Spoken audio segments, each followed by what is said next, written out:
मामला इतना ज़्यादा बढ़ गया तो राहुल गांधी पहुंच गए, अखिलेश यादव पहुंच गए, तमाम लोग पहुंच गए, चंद्रशेखर पहुंच गए वहाँ पे, और लोग अरविंद केजरीवाल जैसे लोग पहुंच गए वहाँ पे श्रेय लेने के लिए। आप करिए श्रेय वाली बात ही नहीं है। एक छोटे आदमी को अगर बड़ी चीज़ मिल जाती है तो निश्चित बात है विपक्षों में तो नहीं, तो अगर वहाँ ना पहुँचते तब आपका क्या सवाल होता कि वहाँ क्यों नहीं पहुँचे? इससे ये लगता है कि अंदर ही अंदर युवाओं में कितना आक्रोश था, जो रातों रात लाखों उसके इंस्टाग्राम पे उसके फॉलोवर बन गए, रातों रात करोड़ों लोग उसके फॉलोवर एक रिकॉर्ड है। तो इससे ये जाहिर होता है कि ये आक्रोश एक दिन का नहीं। दुनिया की सबसे बड़ी पार्टी के भी इतने फॉलोवर नहीं बन पाए जितने कॉकरोच के बन गए। तारीख 25 जुलाई एक इस्तीफा आता है। इस्तीफा था केंद्रीय शिक्षा मंत्री, एजुकेशन मंत्री धर्मेंद्र प्रधान का। बड़ी जद्दोजहद के बाद इस्तीफा आता है। कॉकरोच जनता पार्टी, विपक्ष के वो तमाम दल और देश का युवा जो चाह रहा था कि कम से कम पेपर लीक तो ना होए, हमारी मेहनत जाया ना जाए, और ऐसे में मांग थी केंद्रीय मंत्री धर्मेंद्र प्रधान के इस्तीफे की और साथ साथ शिक्षा प्रणाली में सुधार की। इस्तीफा भी हो जाता है और बच्चों में खुशी की लहर और जीत की लहर जिसे हम बोल सकते हैं वो भी सामने आती है। तमाम तरह के हर्षोल्लास चल रहे थे, लेकिन साथ साथ एक स्लोगन याद आता है लोगों के, और उन खासकर विशेष राजनीति से वास्ता रखने वाले लोगों के, जिसमें कहा जाता है ये यूपीए की सरकार नहीं है, ये एनडीए की सरकार है, यहाँ इस्तीफे नहीं दिए जाते मंत्रियों के। आपने सोशल मीडिया के माध्यम से देखा होगा बयान था राजनाथ सिंह का, रक्षा मंत्री है देश के हाल फिलहाल में। आखिर ये सब संभव कैसे हुआ है? धर्मेंद्र प्रधान का इस्तीफा किसी बड़े राजनीतिक विपक्षी दल ने नहीं, या उसकी वजह से नहीं। देश में जीएनजी के बढ़ते प्रभाव और कॉकरोच जनता पार्टी का जिसका हाल फिलहाल में उदय हुआ है, उसका पहला प्रोटेस्ट हुआ है, उसका पहला प्रदर्शन हुआ है, जिसमें इतने बड़े मंत्री ने इस्तीफा दिया है। क्या वास्तव में यूपीए सरकार की तरह अब इस्तीफे लिए दिए जाएंगे एनडीए से? तमाम तरह की मांग रहेगी, तमाम तरह के प्रदर्शन होते रहेंगे, या सवाल अगला नंबर किसका? इस पर बात करेंगे, चर्चा करेंगे। इन महत्वपूर्ण मुद्दों पर बात करने के लिए हमारे साथ में एक कद्दावर नेता, राजनीतिक विश्लेषक और बहुत अच्छे से राजनीति की समझ रखने वाले पूर्व विधायक मसूद अख्तर जी हैं। आपका बहुत स्वागत है। बहुत बहुत धन्यवाद। बयान तो याद आ गया होगा वो, और उस बयान में ये भी कहा गया, सोशल मीडिया पे दोबारा से वो बयान रिपीट हो रहा है। यूपीए की सरकार नहीं है ये, जिसमें इस्तीफे ले दिए जाते हैं, ये एनडीए की सरकार है। तो लगता है कि असंभव को संभव हो गया कल। जीत की खुशी तो आपको भी रही होगी, लोग बाग मुबारकबाद दे रहे होंगे, ले रहे होंगे। मुझे नहीं, पूरा देश इससे खुश है, और ख़ास तौर से नौजवान तबका इससे बहुत खुश है। और मैं तो यही कहूँगा कि ये तानाशाह सरकार है जी, और उसी तानाशाही रवैये की वजह से जो स्टेटमेंट ये आपने अभी बताया है माननीय राजनाथ सिंह जी का जी, तो उसी तानाशाही रवैये की वजह से ही ये स्टेटमेंट है कि भाई हमें कोई झुका नहीं सकता, हमें तो जो करना है हमें ही करना है। तो तानाशाही है, लोकतंत्र तो नाम का लोकतंत्र अब इन्होंने छोड़ा है, पूरी तानाशाही है। लेकिन मैं मुबारकबाद देना चाहता हूँ यहाँ के युवाओं का, छात्रों का, कि उन्होंने जिस तरह से इस मूवमेंट को वो लेकर के चले हैं, उसमें ना कि ये सरकार बैकफुट पे आई है, जो कल तक ये कह रहे थे कि इस्तीफ़ा ये कोई यूपीए की सरकार नहीं है, इस्तीफ़े देने वालों की सरकार नहीं है, ये तो तानाशाह सरकार है, उनका यही मतलब था इससे। और वो ना कि बैकफुट पे आई है, बल्कि पूरे तरीके से जी, इस पर आगे के लिए भी उन्होंने इस्तीफ़ा तो दिया ही दिया है, लेकिन आगे भी उसको डैमेज कंट्रोल करने की तरफ एक कोशिश में वो बढ़ रहे हैं कि हम ये बिल ला रहे हैं, ये ला। अरे भाई, अब तक क्या कर रहे थे? 100 से ज़्यादा पेपर लीक हो गए, इतने बच्चों ने आत्महत्या कर ली है, उस पर आत्महत्या करने पर मजबूर हो गए हैं। वो वापस आ जाएंगे क्या? अब आप कुछ भी कर लें, आपको पहले करना चाहिए था। उनकी जिस तरह से 15-20 बच्चों ने आत्महत्या की है, वो वापस थोड़ा ही आ रहे हैं। उनके माँ बाप का आज क्या हाल है, ये सबके देश के सामने देश देख रहा है इसको। और एक बात मैं और कहूँगा जी, कि देश में जब हमारे सामने एक 1974 का हमें याद है, तब मेरी उम्र 12 साल थी। हम्म 1974 में छात्रों के द्वारा ये उस वक़्त पटना से एक मूवमेंट शुरू हुआ था 1974 में, और ये जयप्रकाश नारायण जी ने जी उसमें मूवमेंट शुरू किया था। उसमें ये बेरोजगारी और भ्रष्टाचार के ऊपर वो शुरू हुआ था, गांधी मैदान से पटना। वो मुझे याद है जिस तरह से वो मूवमेंट हुआ, उसमें उसका नतीजा ये हुआ, 74 में वो मूवमेंट शुरू हुआ और 75 में कांग्रेस की सरकार थी, आदरणीय इंदिरा जी प्रधानमंत्री थी, उनको इमरजेंसी लागू करनी पड़ी। और 77 में चुनाव हुआ और उसमें पूरी तरह से जनता ने कांग्रेस पार्टी को नकार दिया था और जनता पार्टी की सरकार बनी थी। मोरारजी देसाई जी प्रधानमंत्री बने थे और पहली बार देश से कांग्रेस की विदाई हुई थी। तो लगता है जी, बताएं। उसके बाद 1990 में आपको याद होगा मंडल कमीशन पे ये शुरू हुआ था और उसमें सामाजिक और शैक्षिक तौर पर पिछड़े के लिए आरक्षण की मांग की गई थी। तब एक युवाओं द्वारा वो मूवमेंट शुरू हुआ था और उसमें भी तत्कालीन सरकार को झुकना पड़ा था और 27% ओबीसी को आरक्षण दिया गया था। मंडल कमीशन की सिफारिशों को पूरे तरीके से माना गया था और 27% ओबीसी को आरक्षण दिया गया था। और उसके बाद उसका नतीजा ये हुआ था कि फिर जनरल कैटेगरी ने उस पर उनको आक्रोश हुआ और उन्होंने बहुत बड़ा मूवमेंट उन्होंने चलाया और उसमें वीपी सिंह जी उस वक्त प्रधानमंत्री थे, उनको इस्तीफा देना पड़ा। तो युवाओं का जब उन्होंने आवाज़ उठाई है उस पर सरकारों को बैकफुट आना पड़ा है, चाहे वो आज़ादी का टाइम हो, आज़ादी में भी चाहे शहीद भगत सिंह हो, चंद्रशेखर आज़ाद हों, अशफाकुल्ला खान हो, उन्होंने 23 साल 24 साल और 27 साल की उम्र में उन्हें फांसी की सज़ा दी थी। तो ये उनका आज़ादी से लेकर के अब तक जब तक युवाओं ने आवाज़ उठाई है तब तक सबको किस तरह से उन्होंने बच्चों पर, छात्रों पर जिस तरह से लाठियां और गोली चलवाने का काम हुआ, पिलेट गन से आपने देखा तस्वीरें आई, उस पर किस तरह से उसके निशान थे पूरी बॉडी पर। तो ये भी आज वही जनरल डायर वाला आज इन्होंने दोहराने का काम किया है।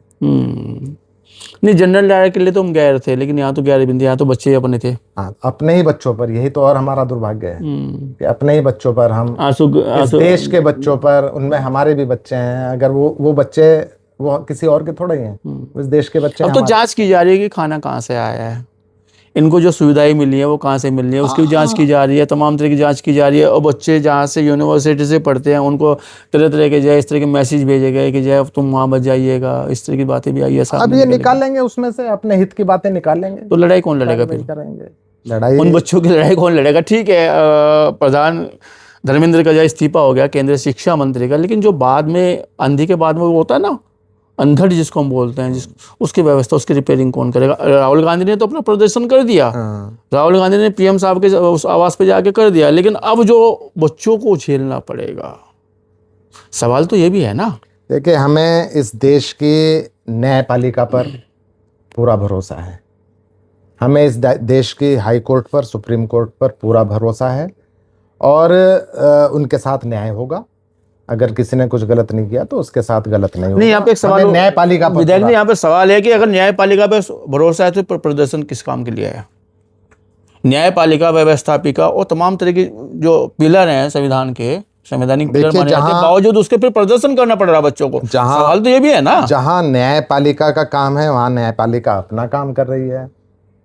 जहां छात्रों के आंदोलन की बात है वहां उन्होंने जो सही समझा वो उन्होंने किया, तो न्यायपालिका अपना काम कर रही है, अपना काम करेगी। लगता था कांग्रेस श्रेय लेने के लिए पहुंची थी इस आंदोलन में कि हमें भी कुछ श्रेय मिल जाए।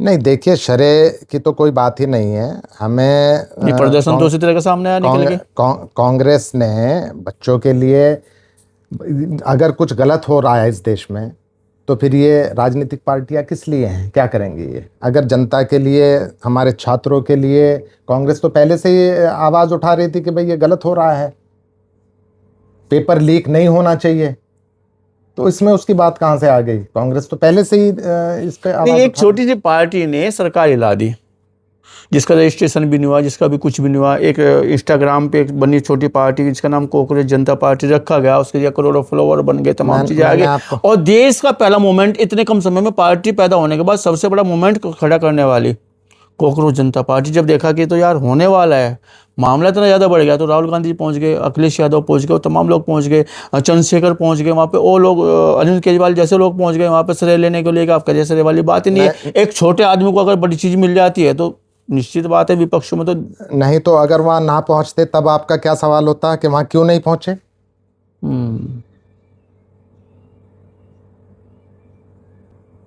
मेरा सवाल तो है कि श्रेय लेने पहुंचे थे क्या? अगर वो ना जाते वहां पर तो आपका सवाल ये होता तो क्यों नहीं पहुंचे, आपका यही होता। तो इसका जवाब यही है। कुछ बातों का जवाब बहुत छोटे से मिलता है। तो लगता है कि जो कॉकरोच जनता पार्टी जिसका अभी उदय भी नहीं हुआ, बच्चों के एक बहुत बड़ी मूवमेंट्स पैदा की है, लगता है कि राजनीति में बड़ा हिस्सेदारी निभा पाएगी। इससे ये लगता है कि अंदर ही अंदर युवाओं में कितना आक्रोश था, जो रातों रात लाखों उसके इंस्टाग्राम पे उसके फॉलोवर बन गए, रातों रात करोड़ों लोग उसके फॉलोवर, एक रिकॉर्ड है। तो इससे ये जाहिर होता है कि ये आक्रोश एक दिन का नहीं, दुनिया की सबसे बड़ी पार्टी के भी इतने फॉलोवर नहीं बन पाए, जितने कॉकरोच के बन गए। 13 लाख, किसी के 13 लाख, किसी के 10 लाख ऐसे हैं जितने इसके करोड़ों में। तो इससे ये लगता है कि युवाओं में ये एक दिन का आक्रोश नहीं था, ये आक्रोश धीरे धीरे धीरे पनप रहा था, और उसका नतीजा ये कॉकरोच पार्टी के उसमें ये देखने को मिला है। नहीं, खिसकता जनाधार इसलिए पहुंचे कांग्रेस वहाँ पे, समाजवादी इसलिए पहुंची, आम आदमी पार्टी इसलिए पहुंची कि हम खिसक ना जाए, युवा से हमारा हाथ फिसल ना जाए। एक तरफ तो लड़ाई भारतीय जनता पार्टी से हो रही थी, एक तरफ ये लग रहा था यार युवा तो सारे कॉकरोच जनता पार्टी की तरफ से लेके खड़े हो गए। किसी भी राजनीतिक पार्टी का क्या काम है कि वो जनता की आवाज को, जिसके लिए उन्होंने उनको विधानसभा में और संसद में भेजने का काम किया, जिस जनता ने जी, उनकी आवाज को, उनकी जायज आवाज को उठाने का, सड़क से लेकर के संसद तक, सदन तक, वही पार्टियों ने किया है। अपनी जिम्मेदारी निभाने का काम किया है, उससे भागने का काम नहीं। अगर माना जाता है तो वो जिम्मेदारी से भागने का लाभ मिलेगा कांग्रेस को, राजनीतिक लाभ। देखिए, लाभ राजनीतिक लाभ कल क्या मिलेगा ये कोई नहीं जानता, भविष्य को कोई नहीं जानता, लेकिन ये हमें सोचना भी नहीं चाहिए। हमें तो अच्छे काम के लिए सदैव तत्पर रहना चाहिए, खड़े रहना चाहिए। उसका लाभ या मिलेगा या नहीं मिलेगा, नुकसान क्या होगा, ये तो जनता तय करेगी। कल भी जनता ने तय किया है, कल को भी जनता ही तय करेगी। विधायक जी एक बात बताइए, चलिए राजनीति थोड़ा ऊपर उठ कर बात करते हैं कि हाल फिलहाल में जिस तरह से कॉकरोच जनता पार्टी सामने आई है, जंतर मंतर पे बड़ा आंदोलन मूवमेंट्स खड़ा किया है, लगता है कि जो कल बहुत बड़ा विपक्ष हो जाएगी, बहुत बड़ी सत्ता की पार्टी बन जाएगी, युवाओं की पार्टी है कॉकरोच जनता पार्टी। अभी तो जहां तक मैं सुन रहा था, उनको ये सवाल आप ही की तरह किसी भाई ने पूछा था, तो उसने मना किया है, राजनीतिक वजूद नहीं बना पाएगी। तो वो नहीं, उसने मना किया है। दीपके से ये सवाल किसी नहीं, मैं आपको एक और बताऊं, जो नई पार्टी बनती है, चाहे वो चंद्रशेखर की बात कीजिए, अदरवाइज किसी की बात कीजिए, अरविंद केजरीवाल जी की बात की जाए, अन्ना जी की बात की जाए, उन्होंने बोला कि हम कोई राजनीतिक मूवमेंट्स खड़ा नहीं करेंगे, हम राष्ट्र की राजनीति में जाएंगे, लेकिन फिर आ जाते हैं। वही मैं जवाब। तो कल लगता है आज वो मना कर रहे हैं, मैं सुन रहा था उनकी, आज दीपके जी मना कर रहे हैं, लेकिन भविष्य में कल क्या होगा कौन जानता है। तो युवाओं को बड़ा जनाधार ले लेगी फिर कॉकरोच जनता पार्टी, ऐसा लगता है। देखिए, जब भी मैंने अभी भी कहा है कि युवा जब भी जिस बात के लिए खड़ा हुआ है, आंदोलित हुआ है, उस पर सबको मानना पड़ा है और मानना पड़ेगा। अपने परिवार में ही देखते हैं हम भाई, अगर हमारे जो ये नेक्स्ट पीढ़ी है, अगर ये किसी बात को कहती है तो हमें वो जो सही बात है वो माननी चाहिए। अब पिता अगर झुकता तो औलाद के सामने झुकती है, ये कहावत भी हम गाँव में कही जाती है। लेकिन जैसा देखा जाए, हम बात करते हैं बांग्लादेश की बात करते हैं, हम नेपाल की बात करते हैं, अदरवाइज और देशों में बात करते हैं, वो जीएनजी की शक्ति सामने हमारे देश में ना हो, मैं यही कहूँगा। बहुत बेहतराई वाली बात कर रहे हैं कि वो चीज़ हमारे देश में कभी नहीं होनी चाहिए, और वो होगी भी नहीं। मैं कहता हूं दावे के साथ, कितना भी बुरा टाइम आ जाए, लेकिन वो चीज हमारे देश में नहीं आएगी, ये मेरा मानना है। सोशल मीडिया पे या सोशल मीडिया के लोगों ने इस बड़े आंदोलन को बड़ी धार दी है। जो बड़े चैनल हैं उन पे कहा जा रहा है कि नहीं पहुंचे, तमाम वो चीज़ें आई है सामने। और यहाँ तक कि जो बच्चे सोशल मीडिया से जुड़े हुए थे, उन्होंने अपने मोबाइल से, इंस्टाग्राम से तमाम तरह की चीज़ें सामने ला के खड़ी है, जब जाके इतना बड़ा मोमेंट्स बन पाया। लेकिन यहाँ पे सवाल ये है कि जिस तरह के युवाओं के वहाँ पे गंदी ज़बान सामने आई है, विशेषकर लड़कियों की। चलो हम मानते हैं कि लाठीचार्ज भी हुआ, तमाम चीज़ें, लेकिन जिससे कि गंदी जबानें सामने, इस तरह की वीडियो वायरल हो रही है। क्या लगता है कि देश का भविष्य जो माना जाता है, या हमारा जो देश माना जाता है, संस्कारों को देश माना जाता है, हमारी युवा पीढ़ी उससे भटक रही है? देखिए, ये कोई अपवाद हो सकता है। अपवाद हर जगह होता है, हमेशा होता आया है। अपवाद कोई हो सकता है। मैं समझता हूँ कि अगर इस तरह की भाषा किसी ने वहाँ पे बोली है तो वो कोई भी उसको एक्सेप्ट नहीं करेगा, कोई भी सही नहीं कहेगा। तो ये कोई अपवाद हो सकता है। अब अपने घर में भी एक अगर कोई कुछ थोड़ा सा कम अकल हो जाए तो उसको हम घर से तो निकाल नहीं देते। तो ये अपवाद हो सकता है। अगर किसी ने वो कोई इस तरह की बात बोली है तो उसको तो फिर मेजोरिटी तो सही है, मेजोरिटी सही है और मेजोरिटी ही देखी जाती है। पर क्या पड़ेगा? धर्मेंद्र प्रधान के इस्तीफा हो गया, उन्होंने एक टॉपिक बनाया, एक ही मांग बनाई कि धर्मेंद्र प्रधान इस्तीफा दो, और यहाँ तक भी सामने आया कि या तो इस्तीफा लेके जाएंगे या नहीं तो कफन में लिपट के जाएंगे। इस तरह की पट्टी भी जब बच्चे ले रहे थे, इस्तीफा हो गया। क्या शिक्षा प्रणाली में जो पेपर लीकेज वाले मामले आ रहे थे, अव्यवस्थित शिक्षा प्रणाली थी या बिगड़ी शिक्षा प्रणाली थी, क्या इस पे मोदी सरकार अंकुश लगा पाएगी? एक बेहतर कल बच्चों को सौंपा जा सकता? बात अभी की नहीं है, भविष्य के निर्माण की है बच्चों के। देखिए, मैं तो यही उम्मीद करूंगा कि जो भी सरकार, चाहे आज भारतीय जनता पार्टी की सरकार है, इनको इससे सबक लेना चाहिए। इसको सबक लेकर के जहां कमियां हैं वहां उनको कमियों को दूर करना चाहिए। तो बेहतर होगा, जाहिर है। तो उम्मीदें हैं कि जय भारतीय जनता पार्टी जय इससे कुछ सबक दे के अच्छा बेहतर नहीं, उनको करना चाहिए। अब वो करेंगे या नहीं करेंगे वो तो वो बताएंगे, वो तो उनकी बात है, लेकिन उनको करना चाहिए, उनकी जिम्मेदारी बनती है। जो जैसा ये अब हुआ है, ये इसका रिपीटेशन ना हो, इसको ये दोबारा से रिपीट ना हो। इतना बड़ा ये मोमेंट ये हुआ है, इसके दोबारा से ना ये दोहराया जाए। अख्तर साहब एक बात बताइए, प्रधानमंत्री नरेंद्र मोदी जी मन की बात सुनाते बहुत हैं, लेकिन जब युवा सुनाने पहुंचा था तो सुन नहीं पाए। रात को 11-12 बजे लाइव आए हैं, और जिस तरह से लाइव आए हुए हैं, जिस पोजीशन में लाइव आए हुए हैं, प्रेशर में लाइव आए हैं, उस पोजीशन में क्या लगता है कि वो मन की बात कहना ही जानते हैं, सुनना भी जानते हैं? चलिए वो आए तो बोले तो हमें तो ये उम्मीद नहीं थी कि वो बोलेंगे, लेकिन हमारे प्रधानमंत्री जी आए, बोले, कम से कम इतना ही बहुत है। बच्चों के लिए बोले, फ्रेंड्स भी कहा उन्होंने। इस तरह से वो फ्रेंड्स से उन्होंने हेलीकॉप्टर से वो भी कहीं ना कहीं बच्चों को अट्रैक्ट करने के लिए उन्होंने किया जी। तो आए तो बोले तो मानते हैं कि जो 25 जुलाई ऐतिहासिक दिन भारतवर्ष में माना जाएगा। बिल्कुल, युवाओं की मांग पे, युवा के प्रदर्शन पे, युवाओं के आंदोलन पे, बिल्कुल एक जिस तरह से लोगों की आम तौर पर ये सोच बन गई थी कि भाई ये सरकार तानाशाही रवैया इसका सरकार का है और ये किसी की सही बात हो तो भी नहीं मानती, गलत बात तो नहीं मानती। तो यकीनी तौर पे ये इन्होंने यू टर्न लिया है इस पे, और ये बैकफुट पे आ करके इन्होंने स्थिति को भांप करके, समझ करके और वो निर्णय लिया है। वरना तो आप स्टेटमेंट सुन ही रहे थे कि भाई इस्तीफे का तो कोई मतलब नहीं है। तो वो इन्होंने वो दबाव में कह लीजिए, प्रेशर में कह लीजिए, लेकिन ये उस पर आए और ये अच्छी बात है। लोकतंत्र में जनता की बात को, जो सही बात है उस पर मानना, विपक्ष की अगर कोई सही बात हो तो उस पर उसको भी मानना, ये लोकतंत्र में, तभी लोकतंत्र जिंदा रहेगा। नहीं तो फिर तो तानाशाही है, लोकतंत्र रहेगा ही नहीं। तो ये एक लोकतंत्र की जीत हुई। विधायक जी, आपको वो दौर याद रहा होगा, शायद आपने देखा, उस समय उम्र तो आपकी कम रही होगी, जैसे 1970 के दशक में इंदिरा गांधी प्रधानमंत्री थी और उस समय इमरजेंसी लगी थी, देश की पहले इमरजेंसी थी। क्या लगता है कि जिसे आपने हिटलर शाही सरकार बता रहे हैं, ना सुनने वाली सरकार बता रहे हैं युवाओं के सामने, अभी वो चलो झुक गए हैं, उन्होंने इस्तीफा ले लिया इस धर्मेंद्र प्रधान का, क्या लगता है कि उस दौर से बुरा दौर है ये?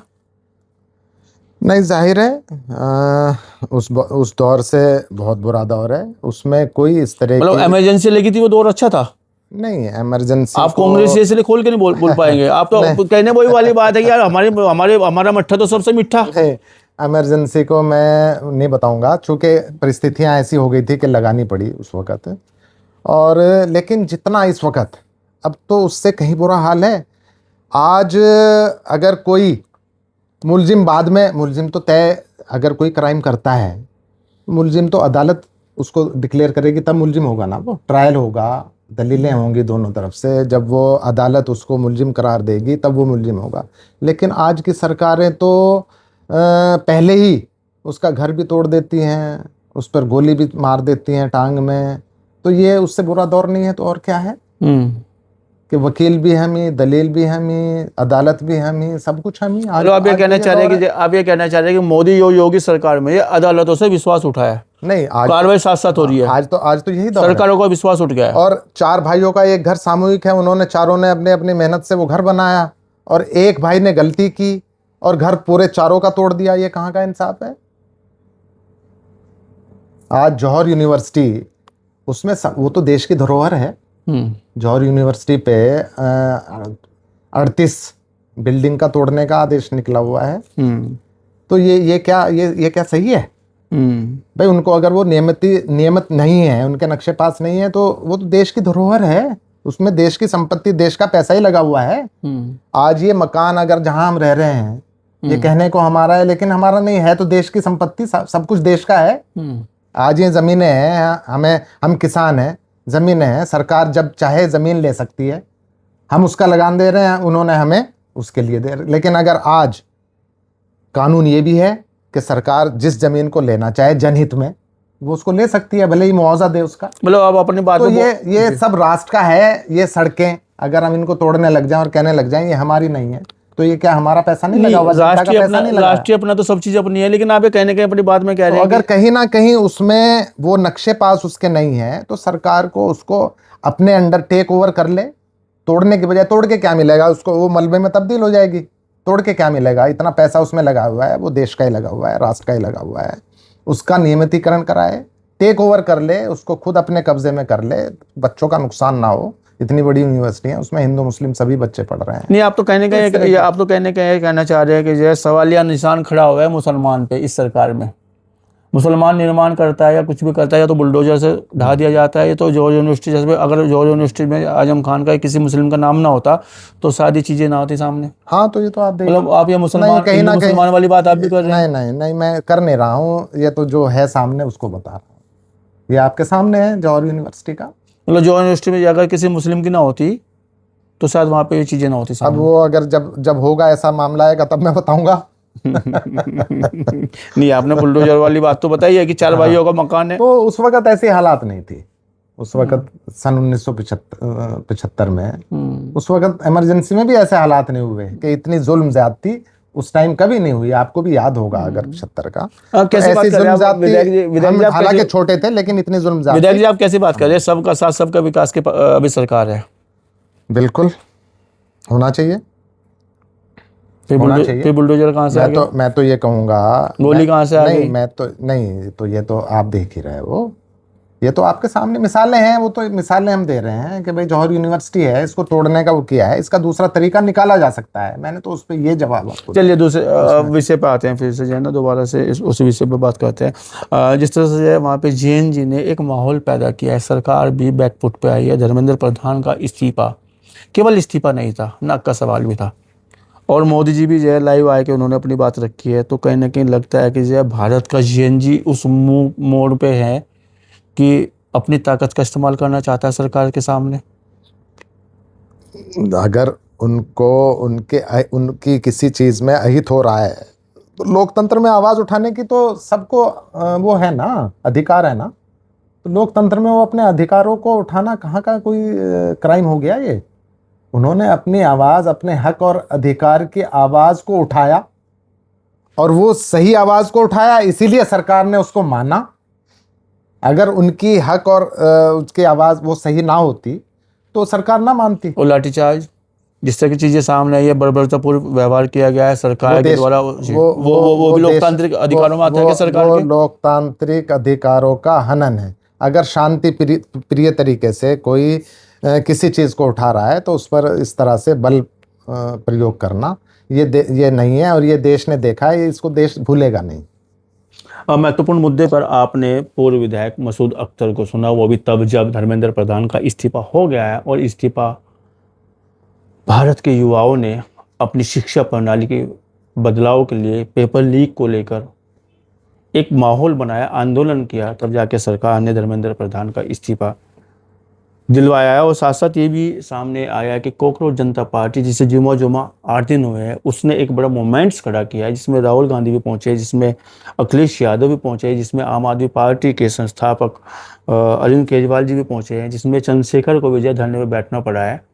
तो ऐसे में लगता है कि जय कहीं ना कहीं अगर वो राजनीति में आती है, कॉकरोच जनता पार्टी एक बड़ा वजूद बनाकर खड़ा कर देगी, युवा का बड़ा सपोर्ट मिलेगा। पहला आंदोलन था जो सफल आंदोलन माना जा रहा है, ऐसा ही विधायक जी ने भी कहा है। ऐसा राजनीतिक जो विश्लेषण इन्होंने किया है, कहीं ना कहीं ये बातें सामने और सटीक बातें सामने रखने का प्रयास किया। आपने बात की, चर्चा की, इसके लिए आपका बहुत धन्यवाद, बहुत शुक्रिया जी।